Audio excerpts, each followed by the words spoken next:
Assalamualaikum warahmatullahi wabarakatuh. Perkenalkan saya Arif Nur Yahya dari Prodi Pendidikan Ekonomi Univet Semarang. Hari ini saya ingin mempresentasikan terkait pelayanan digital, yaitu ada dua. Yang pertama ada Signal atau Samsat Digital Online, dan yang kedua ada JMO Mobile atau BPJS Ketenagakerjaan. Nah, yang pertama terkait Signal, aplikasi ini yang disediakan oleh Kapolri atau Kepolisian Republik Indonesia untuk memudahkan masyarakat dalam proses pengesahan surat tanda nomor kendaraan atau STNK tahunan. Kemudian ada pembayaran pajak kendaraan bermotor atau PKB dan pembayaran sumbangan wajib dana lalu lintas angkutan jalan atau SWDK LLJ secara online. Nah, aplikasi Signal pertama kali diuji coba pada Juni 2021 hingga tanggal 13 Agustus 2021. Nah, awalnya peluncuran aplikasi ini dijadwalkan pada 28 Juni 2021 sebagai bagian dari program 100 hari Kapolri, namun ditunda karena pandemi COVID-19. Nah, dalam proses difusi inovasi, kepolisian berperan penting dalam menyampaikan informasi kepada masyarakat melalui tokoh masyarakat atau opinion leader seperti lurah, RT, ataupun RW. Nah, pelayanan digital Signal ini juga bisa diakses melalui website. Bisa dicek di Google melalui https://samsatdigital.id atau bisa di-download melalui Play Store. Kemudian untuk kelebihan dari Signal sendiri ini ada beberapa. Yang pertama adalah yang efisien dan efektif. Ini artinya pengguna tidak perlu datang ke kantor Samsat secara langsung, sudah bisa menggunakan handphone. Kemudian yang kedua ada verifikasi identitas. Aplikasi Signal dapat melakukan verifikasi identitas pemilik kendaraan bermotor dengan mencocokkan wajah dengan data KTP elektronik di Kemendagri. Kemudian ada cek keaslian data. Pengguna dapat mengecek status keaslian dan domisili registrasi kendaraan bermotor hanya dengan memasukkan plat nomornya saja. Jadi hanya memasukkan plat nomor nanti sudah ketahuan untuk asli datanya bagaimana, tahun terbit dan segala macamnya nanti sudah kelihatan di aplikasi.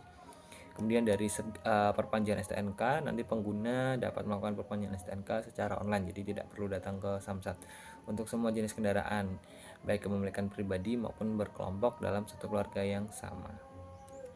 Nah, kemudian pembayaran pajak sama, pengguna dapat melakukan pembayaran pajak kendaraan bermotor atau PKB tahunan dan SWDK LLJ secara aman dan mudah. Jadi tidak ada calo. Nah, kemudian bukti pembayaran, pengguna dapat meminta bukti pembayaran pajak kendaraan bermotor dikirim alamat sesuai alamat sesuai permintaan pelayanan dari PT Pos Indonesia. Jadi nanti bukti pembayarannya juga tidak harus menunggu ya, namun bisa langsung dikirim sesuai dengan alamat yang sudah diminta di kantor Pos Indonesia. Kemudian pembayaran pajak milik keluarga. Nah, pengguna ini dapat membayar pajak milik keluarga yang masih terdaftar dan satu kartu keluarga dengan jumlah maksimal kendaraan yang didaftarkan itu sebanyak maksimalnya adalah 5 unit. Nah, kemudian pembayaran pajak terlambat. Nah, biasanya kalau terlambat itu ada denda segala macamnya. Ya, masih ada, namun di sini pengguna dapat melakukan pembayaran pajak hingga 2 bulan setelah jatuh tempo. Jadi kalau masih telat 1 bulan itu masih bisa dibayarkan sesuai dengan pajak yang terbayarkan, belum ada dendanya. Baru nanti ketika sudah di atas 2 bulan baru itu terkena denda. Namun dari segi Signalnya sendiri ini ada beberapa kelemahan. Yang pertama adalah belum ada fitur untuk membayar pajak kendaraan bermotor secara online. Maksudnya tidak semua kendaraan ini bisa, masih hanya ada beberapa kendaraan saja yang bisa untuk dibayarkan secara online.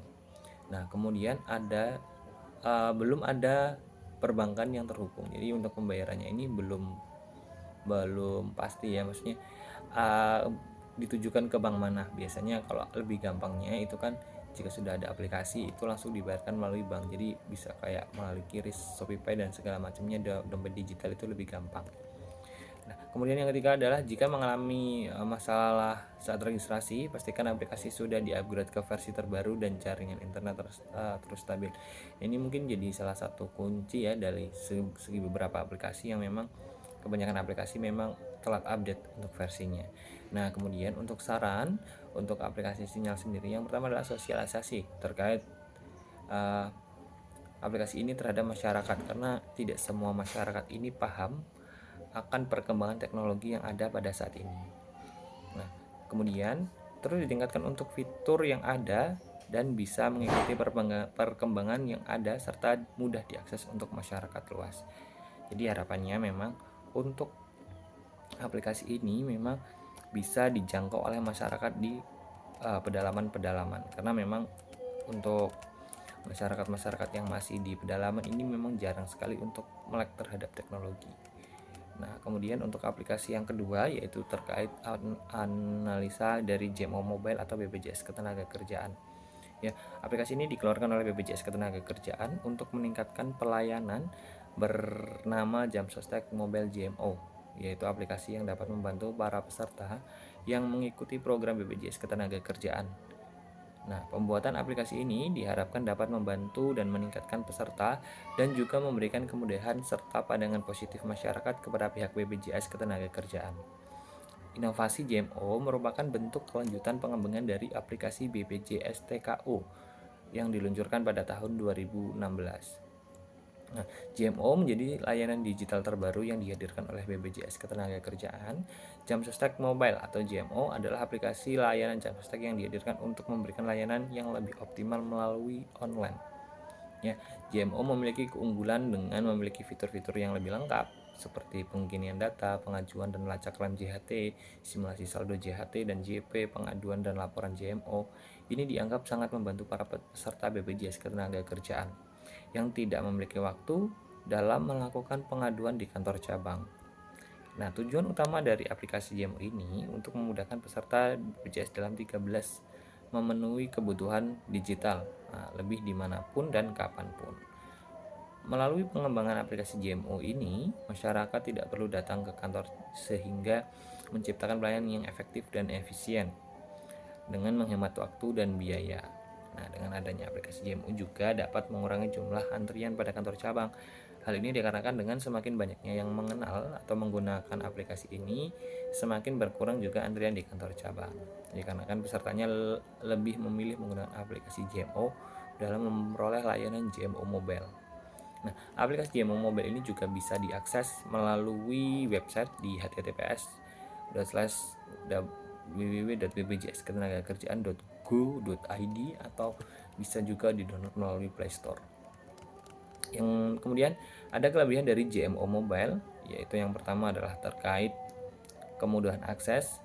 JMO Mobile ini memberikan kemudahan akses ke berbagai layanan dan informasi dengan menggunakan perangkat mobile seperti smartphone yang biasanya mudah dibawa dan digunakan di kapan saja. Kemudian koneksi yang cepat.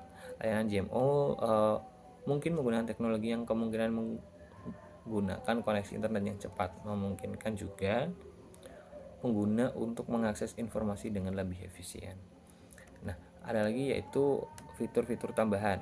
Nah, JMO memiliki fitur tambahan seperti notifikasi real time, integrasi dengan layanan lain, atau kemampuan untuk melakukan transaksi keuangan secara langsung melalui aplikasi mereka.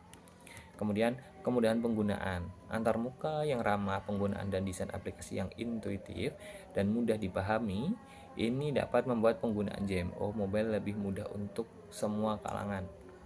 Kemudian dukungan pelanggan, layanan pelanggan yang responsif dan bantuan teknis yang memadai mungkin juga menjadi salah satu kelebihan dari JMO Mobile. Namun ada beberapa kekurangan dari JMO Mobile. Yang pertama adalah masih agak sulit untuk digunakan untuk kalangan di atas 40 tahun bahkan 50 tahun ke atas. Kemudian ada sosialisasi yang kurang ya. Jadi masih sama dengan beberapa teknologi-teknologi yang sudah ada atau pelayanan digital yang memang sudah ada. Jadi memang harus ada sosialisasi yang konkret dari beberapa elemen masyarakat ataupun elemen dari yang dari BPJS Ketenagakerjaannya terkait sosialisasi aplikasi agar semua masyarakat, semua pekerja itu tahu betapa pentingnya dari BPJS Ketenagakerjaan dan aplikasi JMO Mobile.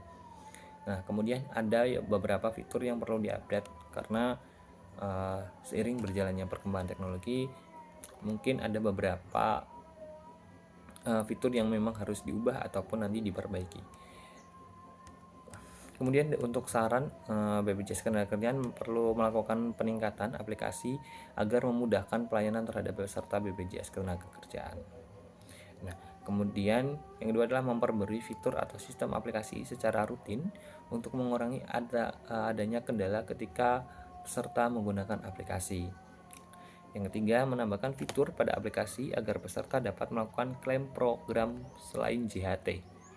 Ya, kemudian yang terakhir ada BPJS Ketenagakerjaan sebaiknya melakukan pembaruan sistem pada aplikasi agar aplikasi bisa beroperasi kapanpun dan mempermudah peserta dalam melakukan administrasi selain di jam kerja operasional.